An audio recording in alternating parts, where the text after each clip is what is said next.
하이니라. 아멘. 아멘. 첫걸음이라는 제목으로 하나님의 말씀 나누도록 하겠습니다. 여러분 혹시 나는 좀 불안이 많은 사람입니다 라는 분 계실까요? 여러분 나는 좀 불안이 많습니다 이런 분 혹시 계실까요? 네, 손을 들고 있는 몇몇 지체가 보이는데요. 인간은 불안의 존재라고 이야기를 합니다. 불안이라는 게 항상 우리 안에 있다고 해요. 항상 우리 안에. 저도 생각을 해보면 어린 시절에 어머니께서 항상 저에게 집에서 이제 가족이 같이 어디 외식을 하러 가거나 운동을 하러 가거나 이렇게 나오면은 어머니가 저한테 항상 물어보셨어요. 찬우야, 엄마가 가스밸브 잠궜나? 불안하신 거예요. 그걸 잠궜나가 불안하신 거예요. 너무 과거 얘기죠. 좀 최근으로 좀 넘어오면 저희 집에 저희 사랑하는 아내가 있습니다. 우리 아내가 굉장히 좀 불안이 많은 사람이에요. 네. 영상을 보고 있을 텐데 미안합니다. 본인이 이제 고데기를 이렇게 자매분들은 고데기를 쓰시잖아요. 고데기를 쓰고 나서 이거를 전원을 껐는지 안 껐는지를 이렇게 종종 깜빡깜빡 하세요. 저희 아내 집에 계신 분이. 그래서 저한테 물어봐요. 껐을까? 이러면서 불안해가지고 막 물어봐요. 껐을까? 저한테 물어봅니다. 근데 문제는 뭐냐면 저는 어떻게 끄는지도 모르거든요. 고데기가 어디 있는지도 잘 모르고, 그러니까 동선이 다르니까 켜졌나 꺼졌나 저는 몰라요. 근데 저한테 항상 물어보는 거예요. 껐을까? 꺼졌나? 계속 물어봐요. 그럼 저는 무슨 대답을 해야 될까요? 처음에는 잘 몰라가지고 난 모른다 어떻게 하냐 이렇게 얘기를 했어요. 그랬더니 불안이 증폭이 되더라고요. 더 불안해하는 거예요. 그래서 어느 순간부터 제가 전략을 바꿨습니다. 물어보면 내 고데기 껐어. 불안해하지 마. 괜찮아, 껐어. 네. 모르는데 일단 껐다고 얘기를 해줍니다. 불안을 좀 잠재우려고. 그래서 최근에 그 고데기 꺼졌나 켜졌나가 굉장히 불안한 저희 아내가 그 전력을 차단해 주는 걸 또 샀어요. 일부러 그 콘센트 꼽는 게 있더라고요. 끄덕끄덕 하시는 분들은 아시는 것 같은데, 그래서 그거를 이제 앱으로 조정할 수 있더라고요. 그래서 앱으로 하면은 전력이 차단되니까 꺼진 거잖아요. 그래서 이제 그거를 또 연결해가지고 이제 불안을 좀 잠재우려고 했습니다. 근데 오늘 아침에 또 물어보는 거예요. 꺼졌을까? 앱을 봐봐. 꺼졌어. 앱으로는 꺼진 걸로 나와. 근데 왜 불안해? 모르겠어. 안 꺼진 것 같아. 네, 불안인 거예요. 뭔가 마음속에 불안한 게 있는 거죠. 저희 아내 이야기를 일단 여러분께 말씀드렸지만 사실 우리 안에, 우리 내면 속에 그 불안이 있습니다. 인간의 본능 속에 존재하는 불안이 있는 거예요. 그래서 그 인간의 그 불안을 이용해서, 마음속에 있는 그 불안감을 이용해서 세상은 어떻게 해요? 우리에게 물건을 이것저것 판매하기도 하고, 혹은 미래에 있을 일들에 대해서 불안감을 증폭시켜서 사람들을 현혹하는 일들도 많이 있는 것이죠. 사람에 따라 어떤 불안의 크기는 다르겠지만 분명히 우리 안에는 불안이 있습니다. 심리학자들이 무슨 말을 하냐면 어떤 사람의 마음을 움직일 때는 그 내면에 있는 불안을 이용하라고 이야기해요. 불안하게 만들어서 움직이게 하는 거죠. 불안하게 만들어서 지갑을 열게 만들고, 불안하게 만들어서 사람을 움직일 수 있게 한다는 겁니다. 여러분 지금 이 자리에, 예배 자리에 나온 우리조차도 사실 우리 안에 불안이 있습니다. 10년 후에 내가 어떻게 될까? 내가 과연 좋은 배우자와 결혼할 수 있을 것인가? 어떤 가정을 내가 잘 만들어갈 수 있을 것인가? 여러 가지 우리 안에 어떤 불안이 있는 거예요. 근데 여러분 그거 아십니까? 성경에서는 하나님께서는 우리에게 무슨 말씀을 하시냐면은 너희 염려를 다 누구에게 맡기라고 말씀하세요? 주님께 맡기라고 말씀하세요. 그래서 제가 말씀을 준비하면서 다음부터는 아내가 저한테 물어보면은 주님께 맡겨라고 이야기하려고요. 고데기 꺼졌는지 안 꺼졌는지 불안하고 염려하는 아내를 향하여 주님께 맡기라고 이야기를 하려고 합니다. 우리 안에 불안은 있을 수 있어요. 그런데 그 불안을 어떻게 해요? 주님께 맡길 수 있는, 주님께 맡기고 주님을 의지하여 조금씩 우리가 믿음으로 걸음을 나갈 수 있는 저와 여러분이 되어야 된다는 것입니다. 여러분 이 시간 조금 우리 서로 인사를 한번 나눴으면 좋겠는데요. 양옆으로 앞뒤 좌우로 이렇게 한번 인사해 볼까요? 불안할 수 있어요. 네. 거기서 끝나면 이상합니다. 거기서 끝나면 이상해요. 불안할 수 있어요. 하나님께 맡깁시다. 네. 하나님께 맡깁시다. 네. 하나님께 맡겨야만 합니다. 네, 제가 이 불안에 대한 단어로 일단 말씀을 시작했냐 하면요, 오늘 본문의 배경인 갈라디아서 3장의 배경 속에 이 불안과 염려가 깔려 있기 때문이라고 해도 과언이 아닙니다.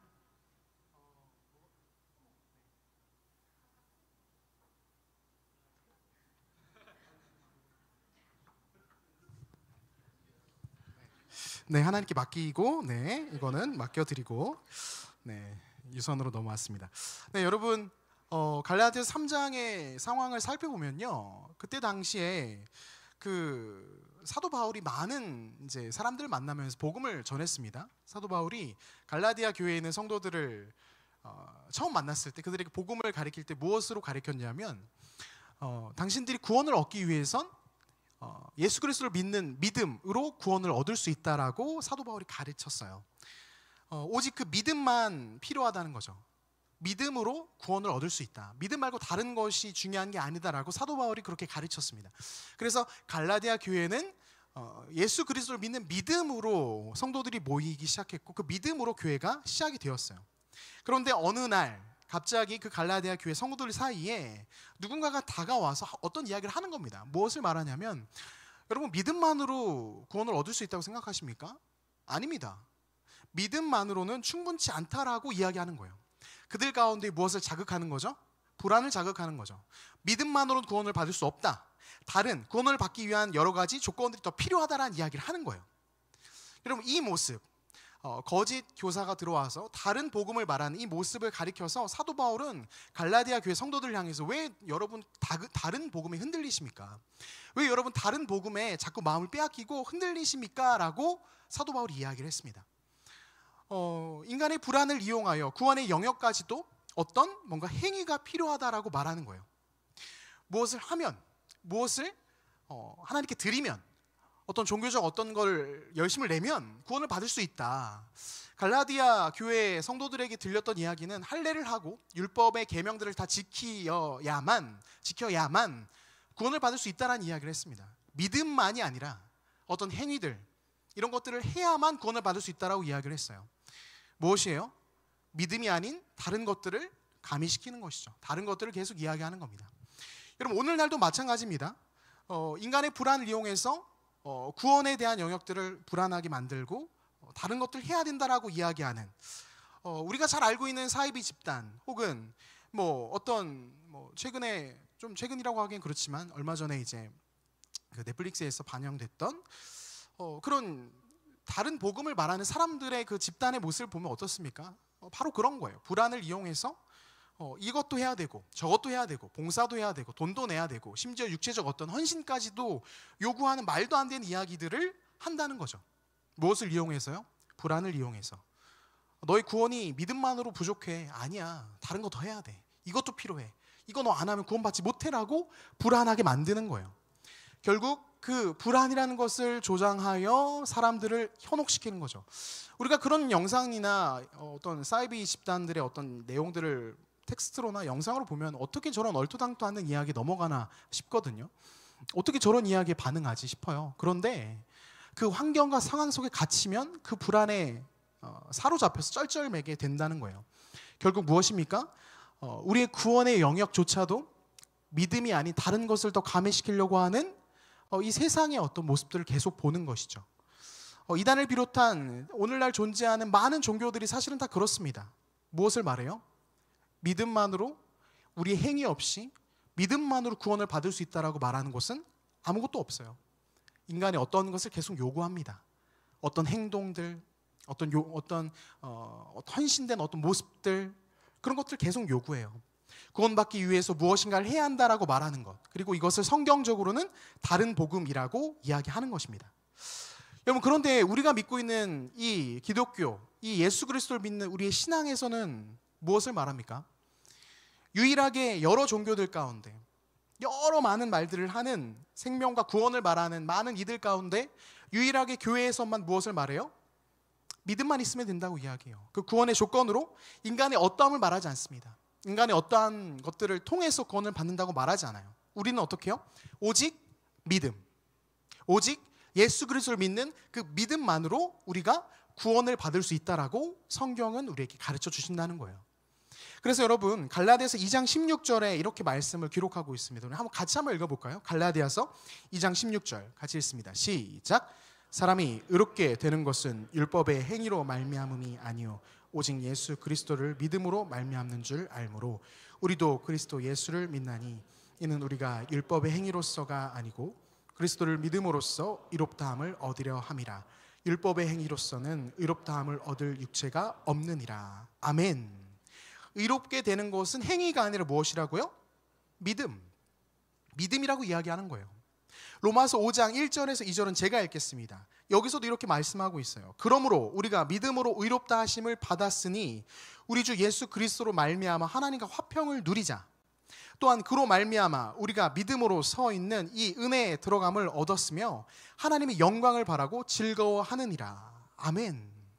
여러분, 이 성경적 선언이 얼마나 우리에게 감사한 일인지 아십니까?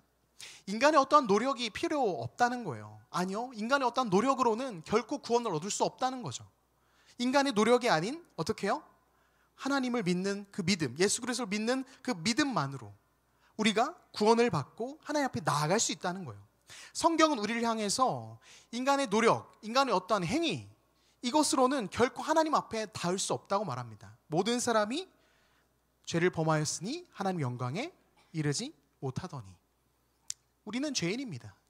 죄인들이 어떠한 행위를 한다고 해서, 선을 행한다고 해서, 어떤 모습들을 보인다고 해서 우리 생명을 구원받는 구원의 자리로 나아갈 수 없다는 거예요. 오직 무엇이요? 믿음. 예수 그리스도를 믿는 그 믿음, 그리고 그 믿음은 하나님이 우리에게 주시는 선물과도 같은 거예요. 그 선물을 받아 그 믿음으로 말미암아 우리는 구원의 자리로 나아가게 된다는 것이죠. 그렇게 여러분, 정말 기쁜 소식을 전해드립니다. 우리는 어떻습니까? 어떠한 행위, 인간의 노력, 이런 것들 하지 않는다고 해서 나 구원 못 받는 거 아니야? 나 정말 구원받는 거 맞아? 라는 어떠한 세상이 우리에게 이야기하는 다른 복음으로 인해서 불안해하실 필요가 없습니다. 그렇지 않습니까? 우리는 오직 믿음으로 말미암아 구원받을 수 있다는 이 놀라운 성경적 선언 앞에서 우리는 기뻐할 수 있는 거예요. 그렇구나. 나의 어떠함과는 상관없이 예수 그리스도께서 다 이미 이루신 그 놀라운 대속의 사건으로 인해서 나는 오늘 구원받은 자녀로 하나님 앞에 서는구나. 믿으십니까? 아멘. 내 안에 불안이 있죠. 끊임없이 올라와요. 교회 열심히 다니고 이것도 해야 될 것 같고 저것도 해야 될 것 같고. 여러분, 제가 가끔 가다 이렇게 이제 이야기합니다. 그 리더 해야 된다고 가끔 이렇게 녹화할 때가 있어요. 근데 그 리더 하라는 콜링과 어떤 교회 섬김의 자리를 초청할 때 혹시 여러분 마음 깊숙한 곳에 내가 이것을 하지 않으면 하나님께서 날 미워하실 거야, 내 구원이 흔들릴 거야, 혹시라도 그런 생각이 조금 0.0001%라도 있는 상태가 있다면, 그래서 그런 마음에 혹시 섬김의 자리 혹은 리더의 자리에 나오려고 하신다면 저는 여러분에게 강권적으로 말씀드리고 싶습니다. 하지 마세요. 안 하셔도 됩니다. 결코 그런 마음으로 하는 거 아닙니다. 우리의 구원은 어떻게 해요? 우리의 행위와 어떤 것과는 아무런 상관없이 믿음만으로 기쁘게 우리가 하나님 앞에 나아갈 수 있는 존재가 되었다라는 거예요. 그렇게 갈라디아서 3장 오늘 본문에서도 바울은 이렇게 선언하는 거예요. 오늘 본문 3장 26절인데요. 제가 한번 읽어볼게요. 너희가 다 믿음으로 말미암아 그리스도 예수 안에서 하나님의 아들이 되었으니. 아멘. 하나님의 자녀가 되었다고 선언하는 거예요. 무엇으로 말미암아? 믿음으로 말미암아. 믿음으로 말미암아 우리가 이제 구원받은 하나님의 자녀가 되었다는 성경적 선언을 하고 있는 겁니다. 그리고 그렇게 믿음으로 시작된 우리의 구원은요, 여러분, 신비 그 자체입니다. 한번 따라해 볼까요? 신비 그 자체. 여러분, 우리가 구원받은 이 사실, 구원받게 된 것도 사실은 너무나 놀라운 신비인데 구원받은 이후에 우리의 삶은 신비로움 그 자체라는 거예요. 사랑하는 우리 청년 여러분, 구원받은 이후에 여러분 그 신비로운 삶을, 놀라운 은혜를 경험하며 살고 계십니까? 살고 계십니까? 살고 계셔야만 합니다. 여러분, 우리가 간혹 그렇게 생각을 합니다. 우리가 구원을 받는다는 것이요, 우리가 죽음 이후에 어떤 천국을 가고 죽음 이후에 어떤 일들, 세상 사람들은 쉽게 얘기해서 예수님 믿고 교회 가서 예수 믿고 이제 천국 가는 티켓 얻었다, 이렇게 말을 하는 사람들도 있습니다. 여러분, 그렇지 않습니다. 우리의 구원은요, 미래형이 아니라는 거예요. 우리가 구원받았다는 이 놀라운 사실은, 믿음으로 말미암아 구원받았다는 이 놀라운 사실은요, 미래에 이루어질 어떤 일들을 우리가 얻었다가 아니라, 미래형이 아니라 현재형이라는 거예요. 미래에 우리가 어떠한 놀라운 일들을 누릴 것이다. 물론 누립니다. 우리 천국 가겠죠. 예수 그리스도를 만나겠죠. 놀라운 일들을 경험할 겁니다. 그러나 그 놀라운 일들이 미래에만 있는 것이 아니라 오늘 2024년 오늘 이 순간 이 시간 이 자리에서 우리가 구원받은 그 신비를 경험할 수 있게 된다는 겁니다. 믿으십니까? 여러분, 이것을 놓치시면 안 돼요. 우리가 간혹 예수님 믿는다고 하지만 그 구원의 신비로운 과정을 놓치고 살 때가 참 많습니다. 저도 마찬가지예요. 저도 마찬가지입니다. 구원받았지만 예수님을 믿는 믿음으로 놀라운 구원의 은혜를 경험했지만 저의 삶의 자리에서 그 구원받음의 신비를 놓칠 때가 참 많이 있어요. 우리의 연약함이 있습니다.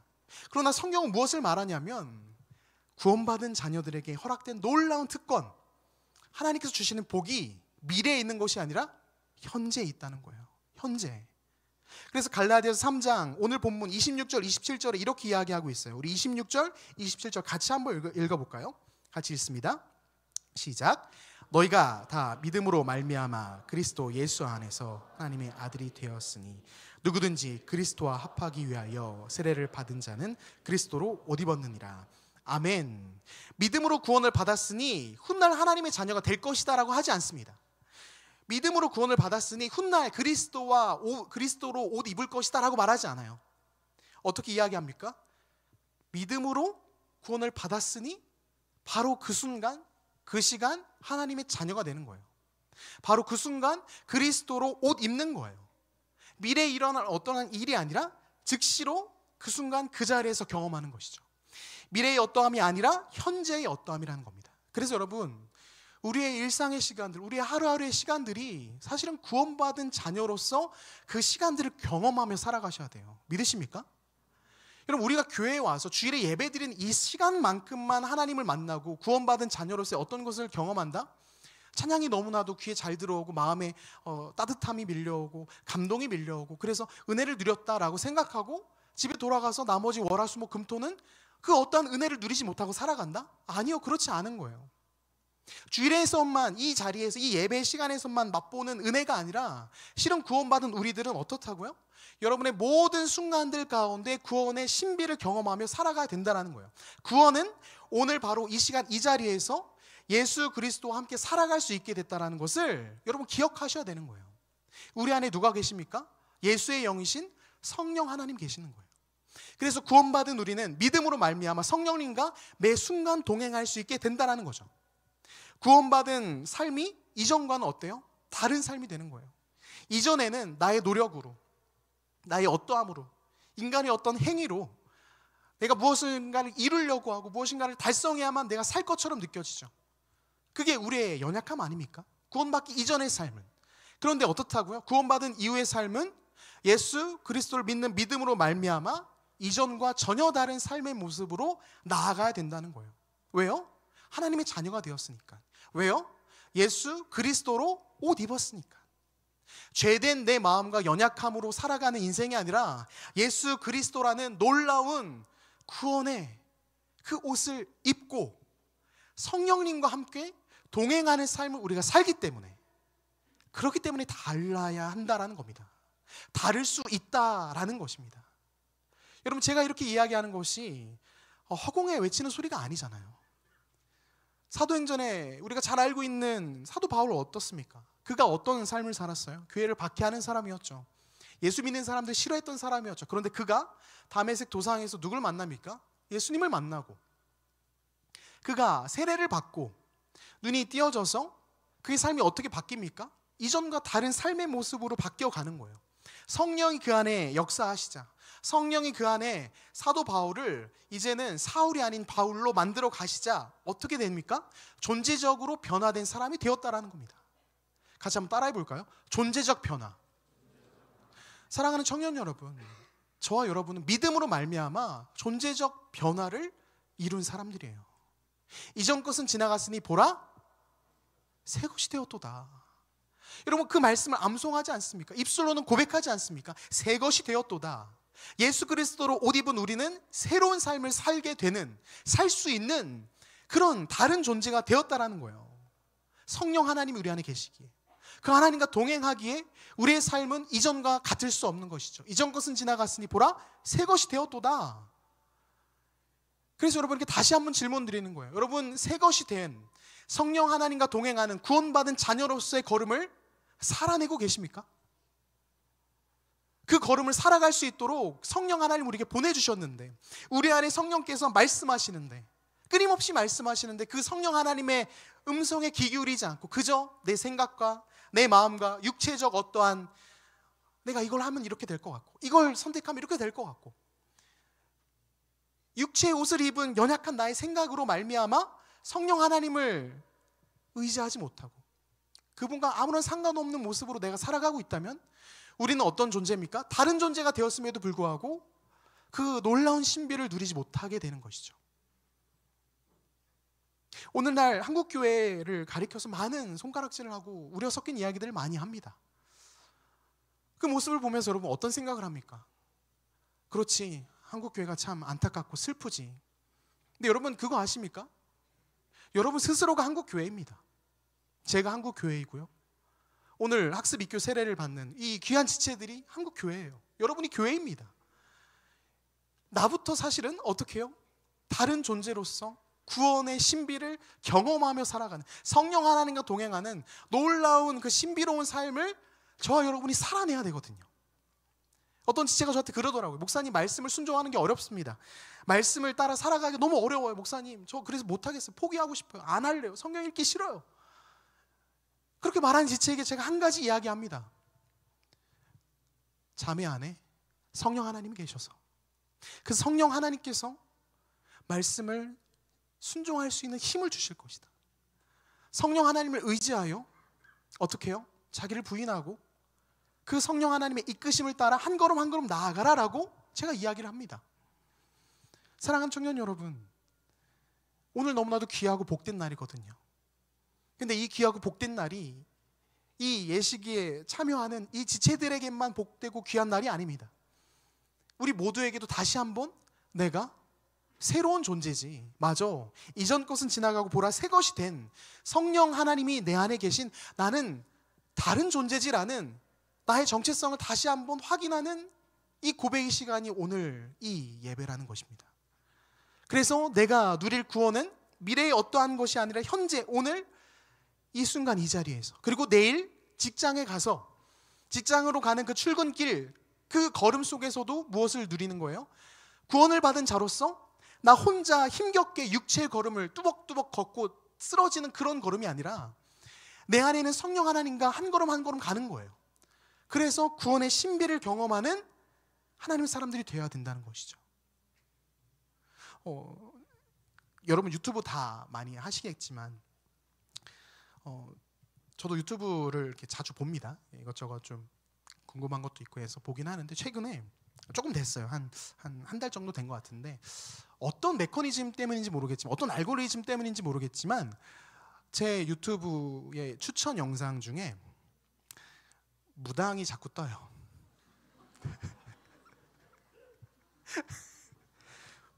왜 그런지 모르겠어요. 그래서 막 뭐 이렇게 아무튼 영험하다고 아무튼 그 무당의 어떤 이런 이렇게 점을 봐주고 아무튼 그래요. 이제 여기서 말하기 그런데 아무튼 자꾸 뜹니다. 그래서 한번 눌러봤어요. 도대체 무슨 이야기를 저렇게 하나? 무슨 이야기를 저렇게 하나? 눌러봤습니다. 보면서 제가 참 많은 것을 느꼈어요. 은혜를 받진 않았어요. 걱정하지 마세요. 보면서 제가 많은 걸 느꼈는데 무엇을 느꼈냐면요. 그러니까 성경에서의 표현으로 빌리면 귀신이 들린 거잖아요. 귀신이 그 안에 있는 거잖아요. 그래서 그 귀신이 안에서 그 사람을 사로잡아서 그 사람의 말과 어떤 생각이나 행동들을 이렇게 컨트롤하는 것이죠. 그래서 그 점을 보러 온 사람과 막 대화를 하는데 일단 눈빛부터 달라요. 여러분 뭐 모르시죠? 네. 눈빛이 달라요. 그래서 막 이렇게 이야기를 하고 막 뭐 말하고 그래 아무튼 그랬지 막 이러면서 막 다그치기도 하고 막 한 15분 20분 되는 영상 그걸 딱 보면서 제가 무엇을 느꼈냐면 그 무당 귀신에 들려서 말을 하는 무당의 눈빛, 말, 행동 이런 모습을 보면서 그 앞에 그 점을 보러 온 사람이 압도당하는 거예요. 압도당하는 거예요. 그 존재에 압도당하더라고요. 물론 이제 자기의 어떤 내밀한 밝히고 싶지 않은 것들을 자꾸 찔르니까 뭐 얘기하니까 그럴 수도 있겠죠. 그런데 뭐 저는 그걸 떠나서 귀신 들린 자의 어떤 귀신의 영향력 가운데 있는 자도 저렇게 강력하게 그 존재로서 압도하는데, 영향력을 끼치는데, 아니 귀신이 아니라 우리 안에는 성령 하나님 계신데, 하나님이 우리 안에 계신데 왜 우리는 영향력이 없을까? 왜 우리는, 구원받은 우리는, 성령 하나님 계신 우리는, 왜 우리의 눈빛은 힘이 없고 그 눈빛 속에 절망과 공포와 불안이 가득하고, 왜 우리의 말과 행동은 하나님을 모르는 세상의 어떠한 육체의 생각과 말을 하는 세상의 사람들과 왜 우린 다르지 않고, 왜 우린 하나님의 영이 내 안에 있음에도 불구하고 이러지? 라는 그런 마음들이 많이 들었습니다. 존재로서 영향력을 끼치는 거예요, 그 무당이. 근데 우리는 하나님의 영이 계시잖아요. 우리 안에는 하나님의 영이 계셔서 예수 그리스도로 옷 입어 예수 그리스도와 함께 한 시간 한 시간 매 순간을 함께 나아갈 수 있도록 하나님 우리에게 은혜를 주셨잖아요. 그런데 왜 우리는 그 구원의 놀라운 은혜를, 그 구원의 신비를 왜 누리지 못하는 것인가? 왜 우리는 영향력이 없는 것인가? 여러분, 그 이유가 무엇이겠습니까? 저는 그 영상 보고 나서 혼자 또 묵상한 것 중에 하나가, 정말 하나님이, 우리 안에 계신 성령 하나님 너무나 인격적이시다라는 생각을 하게 되었어요. 무엇이에요? 귀신 들린 자는 뭐 그 신내림 받지 않은 무슨 뭐 이렇게 병이 나고 뭐 그런 게 있다면서요. 근데 성령 하나님은 어떠세요? 우리 안에서 우리의 인격과 우리의 마음과 우리의 중심을 살피시면서 마치 로봇을 조정하듯이 우리를 조정하는 게 아니라 우리에게 끊임없이 노크하시는 거예요. 우리 안에 계시지만 하나님의 뜻대로 우리를 멱살을 잡아서 끌고 가는, 우리의 마음과는 아무런 상관없이 그런 게 아니라 끊임없이 말씀으로 찾아오시고 우리에게 두드리셔서 나와 함께 가자라고 말씀하시는 거죠. 나와 함께 가자, 나와 함께 그 걸음을 가보자, 나와 함께 그 시간들을 살아내보자라고 끊임없이 그분이 우리에게 말씀하시니, 우리가 그 반응에, 그 부름에 반응해서 조금씩 나아가기 때문에 어찌 보면 그 존재로서 영향을 끼치는 무당과는 우리가 좀 다를 수 있겠구나라는 생각은 했습니다. 하지만 동일하게 제 마음 가운데 드는 생각은 무엇이에요? 나는 성령에 사로잡혀 있는가? 사도 바울은 어떻습니까? 성령에 사로잡혀서 거침없이 나아가잖아요. 예수 그리스도를 주로 고백하는 믿음을 가진 이후에 성령에 사로잡혀 나아가잖아요. 성령에 사로잡혀 나아가는 걸음인가? 아니면 예수 그리스도를 믿는 믿음이 내 안에 있고 구원을 받았음에도 불구하고 여전히 육체의 걸음을 띄고 있는 나의 모습인가? 질문하지 않을 수 없는 것이죠. 여러분, 오늘 세례 입교를 받는 우리 지체들, 이제 믿음으로 그 고백을 한 이후에 성령 하나님과 함께 성령에 사로잡혀 그 걸음을 나아갈 겁니다. 그리고 그 걸음을 축복하는 시간이 바로 오늘 이 시간이에요. 그리고 동시에 우리 스스로도 다시 한번 점검해 봐야 되는 것이죠. 나는 지금 성령 하나님께 사로잡혀, 내 안에 있는 성령께 사로잡혀 그 걸음을 나아가고 있는가? 내 생각, 내 의지, 내 죄된 육신이 원하는 것이 아닌 성령께서 나에게 원하시는 것, 성령께서 나에게 기대하시는 것을 내가 살아가는가라는 질문을 하게 되는 것입니다. 여러분, 그렇게 성령의 이끌림 받아 나아가는 사람들, 사도 바울이 이야기하죠. 오늘 보면 27절에 예수 그리스도로, 그렇죠? 그리스도로 옷 입었느니라 라고 말하지 않습니까? 근데 그 그리스도로 옷 입은 성령의 사람들이 모여서 무엇을 이룹니까? 교회를 이루고요. 성령의 사람들이 모여서 세상 가운데서 놀라운 일들을 보여주기 시작하거든요. 그래서 28절에 사도 바울이 이 놀라운 고백을 하는 거예요. 28절 제가 읽을게요. 너희는 유대인이나 헬라인이나 종이나 자유인이나 남자나 여자나 다 그리스도 예수 안에서 하나이니라. 성령의 이끌림 바 되어 예수 그리스도로 옷 입은 그 사람은, 이전 것은 지나가 새로운 존재가 된 그 사람은 어떻다고요? 유대인이나 헬라인이나 종이나 자유인이나 남자나 여자나 다 그리스도 예수 안에서 하나이다. 여러분, 이 고백이 뭐 멋있는 마무리 멘트 정도로 생각하시면 안 됩니다. 성령의 사람이 어떠한 모습인지를 보여주는 거예요.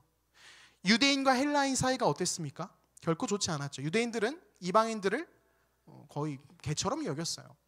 상종조차 하지 않았습니다. 종과 자유인은요, 뭐 더 심하면 더 심했지 덜하지 않았죠. 자유인들이 종을 어떻게 여겼습니까? 종을 어떻게 대했어요? 남자와 여자, 당시의 여성의 인권이 어땠습니까? 여기 나오는 사도 바울이 이야기하는 예수 안에서 다 하나다라고 말하는 이 모든 계층과 이 모든 성별, 그 지위, 이 모든 것들은 당시에는 넘을 수 없는 벽이었거든요. 용납할 수 없는 벽이었어요. 그런데 무엇을 가능케 하는 거예요? 성령의 사람들은, 하나님께 붙잡힌 바 되어 성령께 이끌려 나아가는 사람들은 무엇을 하는 겁니까? 그 모든 것들을 뛰어넘어, 성령으로 하나 되어 그 벽들을 뛰어넘어 한 공동체로, 한 교회로 나아갈 수 있다는 겁니다. 그래서 우리 일청년부 공동체가 성령께 이끌림 바 되어 성령에 사로잡힌 사람들이 모인 우리의 공동체는요, 하나입니다. 어떤 직장을, 어떤 학벌을, 어떤 재물을, 어떤 외모를, 그 어떤 것과는 상관없이 성령으로 하나 된 우리는 예수 그리스도 안에서 무엇이라고요? 하나인 거예요. 그래서 그러한 마음과 그러한 관심을 가지고 서로를 바라볼 수 있어야 되는 겁니다. 사랑하는 청년 여러분, 우린 구원받은 하나님의 사람들입니다. 존재가 달라진 자들이고요. 우리 안에 있는 성령님께서는 우리에게 끊임없이 녹화하십니다. 나와 함께 살아가자. 나와 함께 너의 현실을, 너의 현장을 나와 함께 가자라고 녹화하시는 거예요. 나와 함께 그 첫걸음을 내딛자라고 하시는 겁니다.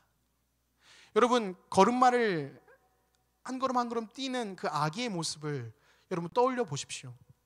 저희 집에 지금 둘째가 벌써 일어나서 걷고 싶어서 막 계속 이렇게 하고 있거든요.